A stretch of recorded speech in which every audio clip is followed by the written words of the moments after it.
Bueno, muy buenos días a todos. Vamos a hablar en esta exposición sobre el modelo de industrialización por sustitución de importaciones y la transición al neoliberalismo en México. Es un tema fundamental para entender el desarrollo económico y social en América Latina en el siglo XX, en lo que tiene que ver con el modelo de industrialización por sustitución de importaciones conocido como ISI y su transición al neoliberalismo en el caso específico de México. Antecedentes y auges del ISI en México. Para empezar, el ISI surge en México durante la década del 40 como consecuencia a la necesidad de reducir la dependencia de importaciones extranjeras y fomentar la industria nacional. Este modelo se centraba en sustituir bienes importados por productos fabricados localmente, protegiendo la producción interna mediante altos aranceles y restricciones a las importaciones. Durante este periodo, conocido como el Milagro Mexicano, México experimentó un crecimiento económico sostenido con tasas hasta del 6% anual. El gobierno impulsó la industrialización a través de la inversión estatal en infraestructura y la creación de instituciones claves, como el Banco Nacional del Comercio Exterior y el Instituto Mexicano de Seguro Social, promoviendo el desarrollo económico y el bienestar social. Sin embargo, a medida que el país avanzaba en su industrialización, comenzaron a surgir problemas estructurales. La industria mexicana dependía en gran medida de los insumos y tecnología importados, lo que limitó su competitividad y capacidad de crecimiento a largo plazo.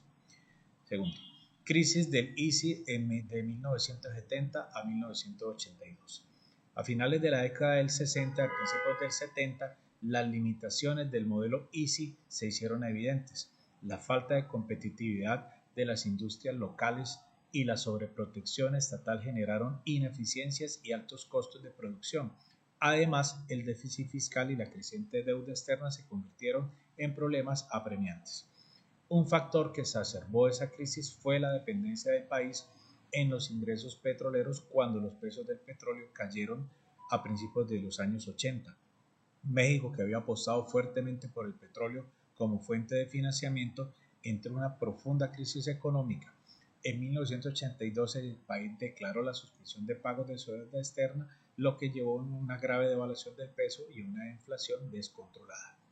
Tercero, transición al neoliberalismo de 1982 a 1994. La crisis de los años 80 obligó a México a replantear su modelo económico.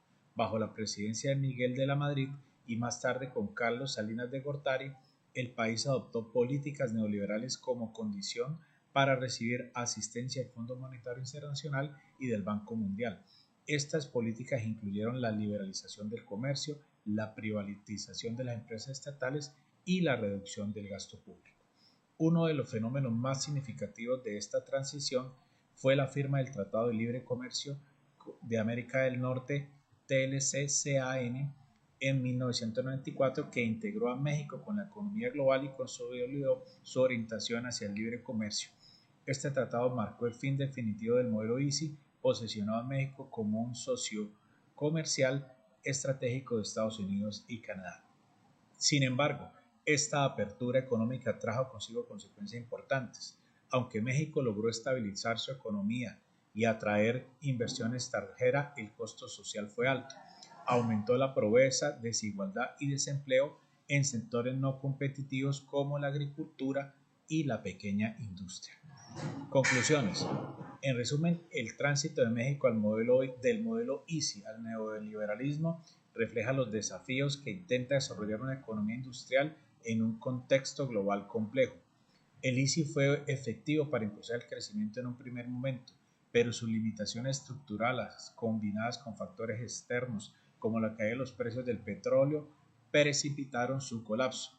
La adopción del neoliberalismo permitió la estabilización económica, pero un costo social significativo. Entender este proceso es clave para analizar las dinámicas actuales del desarrollo en México y en otros países de América Latina que enfrentan retos similares al intentar equilibrar crecimiento económico con el bienestar social. Muchísimas gracias por su atención.